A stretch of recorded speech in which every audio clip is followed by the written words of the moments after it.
Good evening. This is the Manydown Executive Committee meeting of the 14th of December. Before we start, let's check the meeting is being webcast live. Is that the case? Yep. And that please could all members and public or switch their phones off or turn them to silent. Thank you. First item, apologies for absence. Clearly there are none. All members are present. Any declarations of interest at all? There are none. Any urgent matters to be considered? I know of none. No. And minutes of the meeting, which was held on the 25th of October, move that the minutes of the meeting be signed as a correct record. Anybody have any issue with that? No. I'll sign them at the end of this meeting and move that on. So the first item for the meeting are the Manydown project update and Councillor Isaac. Thank you, Chairman. Good evening. Yes, this is a supplementary report on the Manydown project update paper. This report gives us an update on the progress with the Manydown project, which I'm pleased to report is going well and on track. We're being asked to consider the comments of the Manydown Overview Committee, which was held quite recently, and I think might be a good idea if we turn to the supplementary report of that meeting held on the 14th of December. And that supplementary report included some questions raised by members of the public, to which I, as a portfolio, have responded to alongside the project director. The first point that was the point that was made by the public was around the potential for airborne pollution through the construction and lifetime of the development. And I responded to that to confirm that it's an issue that we and Hampshire County Council take very seriously, and that is demonstrated by the principles that we've all agreed as a Manydown Overview Committee and a MEC will apply to Manydown in its future evolution. That's particularly the valuable and valued greenery everywhere, and the fit for the future resilience, adaptability, and environmental sustainability, amongst others. So we're keen to ensure that Manydown is a highly sustainable addition to Basingstoke. We acknowledge that inevitably the construction and occupation of new homes will generate emissions, but we need to balance that with the requirement to provide more housing. I went on to say that we are looking to encourage the use of non-car modes of transport and the promotion of walkable neighbourhoods at Manydown, with good cycle links and opportunities for car sharing schemes. We're also keen to invest in solar energy. So this is something that we will continue to work to, and will ensure that our private sector partners, when they're appointed, understand is a very core aspiration for both councils. We then heard comments from the Manydown Overview Committee. There were questions about the rationale for designating the draft planning strategy report as at Appendix 2 as confidential. The project director explained the reasons for that, and then went on to make clear that this will be subject to refinement prior to submission early next year. And at the point of submission of the outline planning application, the project team will make available on the project website a series of explainer documents outlining the key themes of the application. And that will also give the public and statutory stakeholders an opportunity to provide additional feedback. That approach was supported by the MOC. There was also a point raised by the committee on the railway station at Manydown, a railway station within the next 10 years to encourage the use of non-car modes. Richard Bailey, the project director, responded to that, saying that the analysis that had been undertaken on phase 1 of Manydown until 2029 indicated that a new train station is not required, specifically to serve the needs of the development. However, he went on to say that the matter is being considered and is important. It's being considered as part of the DCLG studies, which are looking at the longer-term transport strategy for the borough. There was also a question about parking provision and the need for consideration to be given to the total capacity of parking at Manydown.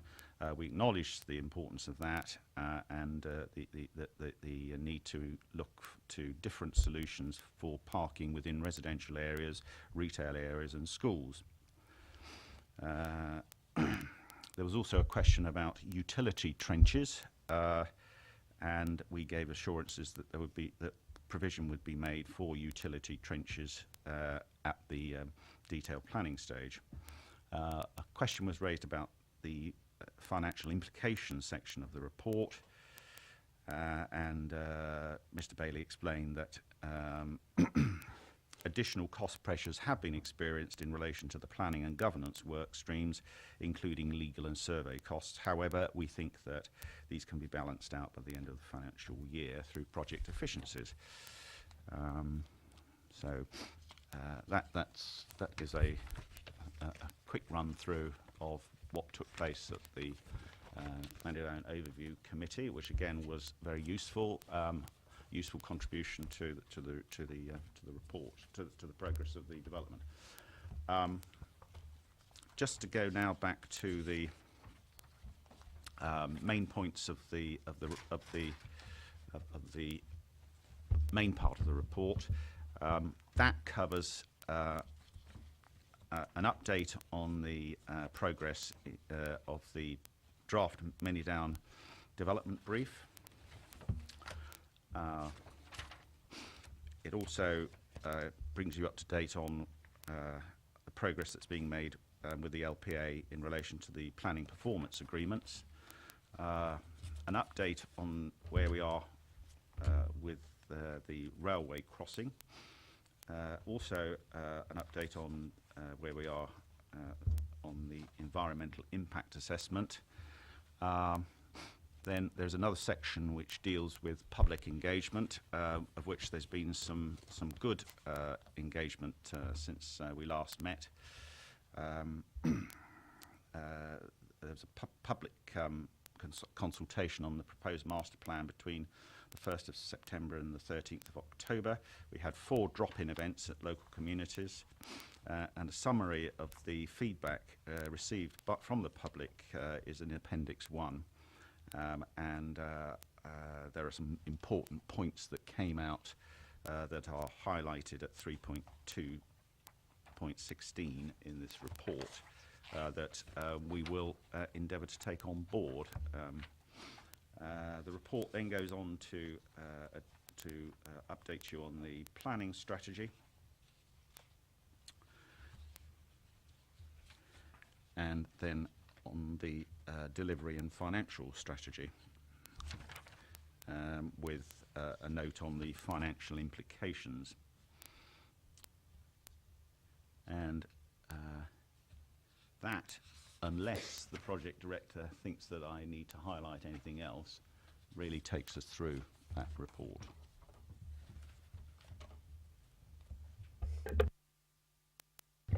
Thank you, Councillor Isaac. Just one point in the decision notice, it refers to DCLG funding and a request for that. That's covered in the report, isn't it, under 4.1.3? Yep. Thank you. Any questions or comments at all? No? Okay. That being the case, the decision notice for the committee is that firstly, the committee resolves to consider the comments of the MOC in respect to the matters contained in this report and notes the progress made with the Manydown project. And secondly, it approves the draft planning strategy at Appendix 2 of this report, which will inform the joint outline planning application for the Manydown site to be submitted in 2017.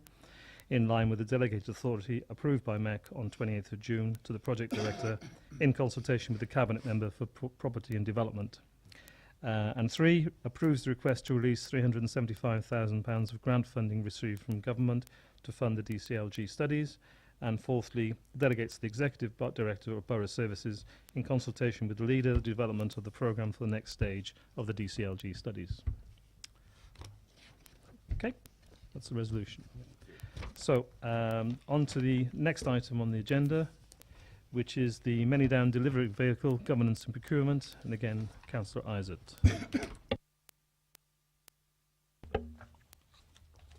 Thank you, Chairman. If I can find the right piece of paper.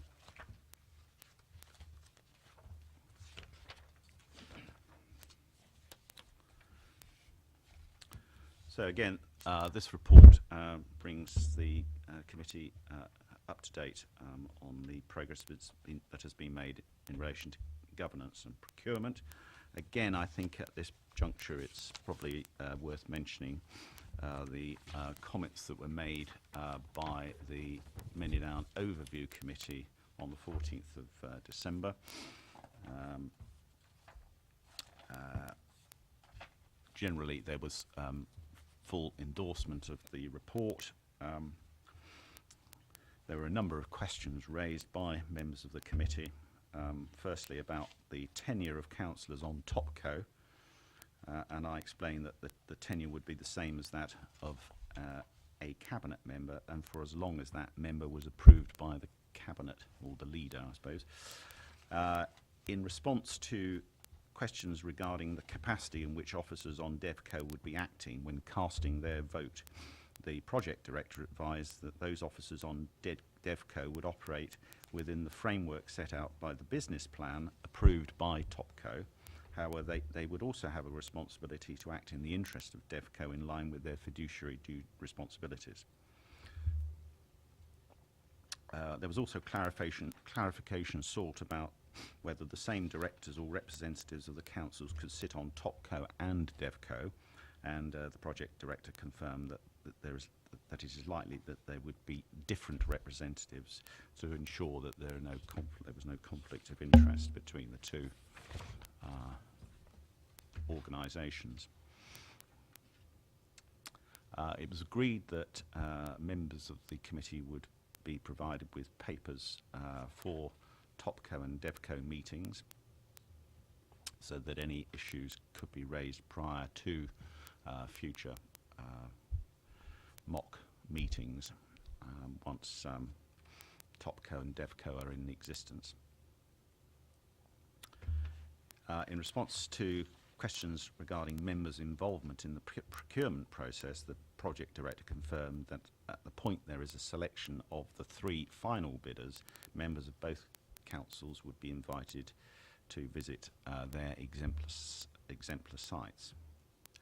The project director gave a verbal update on the DCLG studies and highlighted that we are one of the parties that has received £375,000 to undertake more specific work on future transport and education projects, and that also the DCLG sign-off to the work, the reports done in 2015-16 was expected shortly.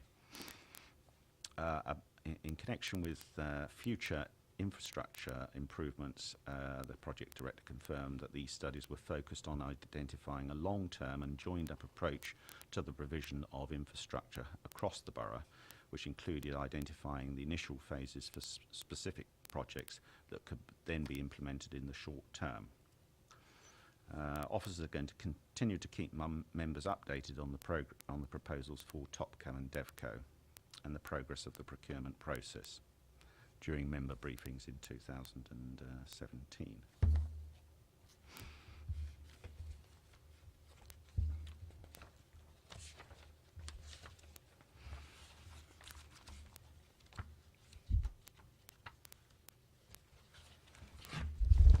Now, returning to the main body of the report,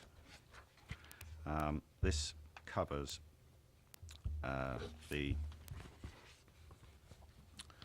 progress that's been made since the last MEC meeting in October, when we approved the proposed corporate structure for Topco to be an LLP, to enable the councils to undertake discussions with potential private sector partners during the outline solutions phase of the procurement process in autumn 2016.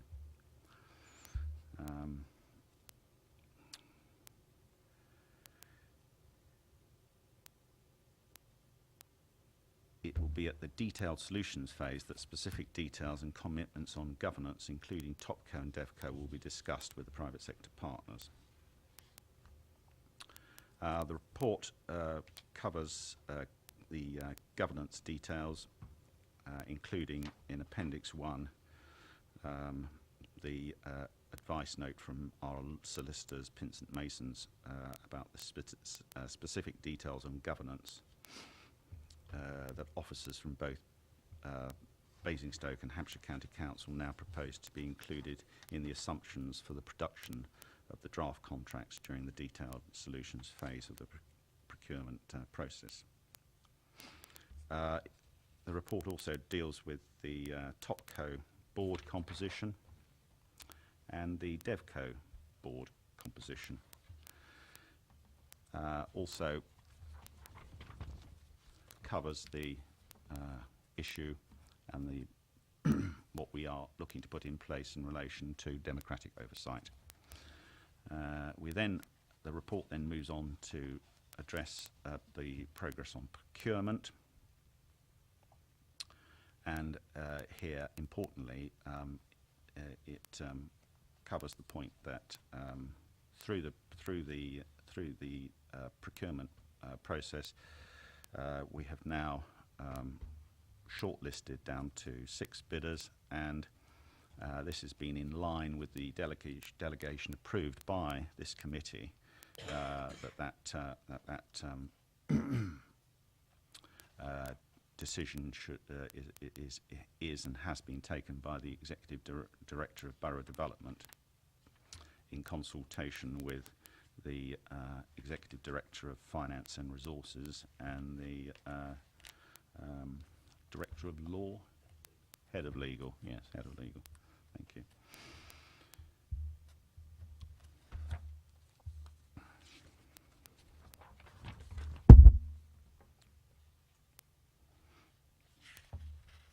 The report then goes on to detail how we will take the timetable and the process that will be involved in accepting a winning bid in July 2017 on the basis of a full business plan, and that would be approved by the councils acting jointly as well as by the board of the private sector partner. The report also contains an update on our lease with the Manydown company, and also the next steps.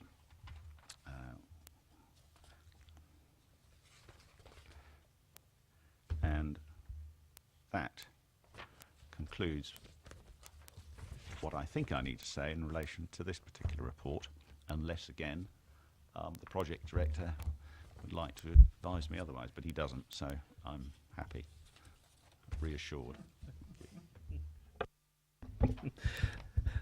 Thank you, Councillor Isaac. Any questions or comments? No? That being the case, the decision and the resolution is that the Manydown Executive Committee resolves to 1. Consider the comments of the Manydown Overview Committee in respect to the matters contained in this report, and 2. Notes the progress made with the project, including with the procurement of a private sector partner to deliver the Manydown project, and thirdly, approves the proposed governance structure for Topco and DevCo as the basis for further testing and development during the procurement process.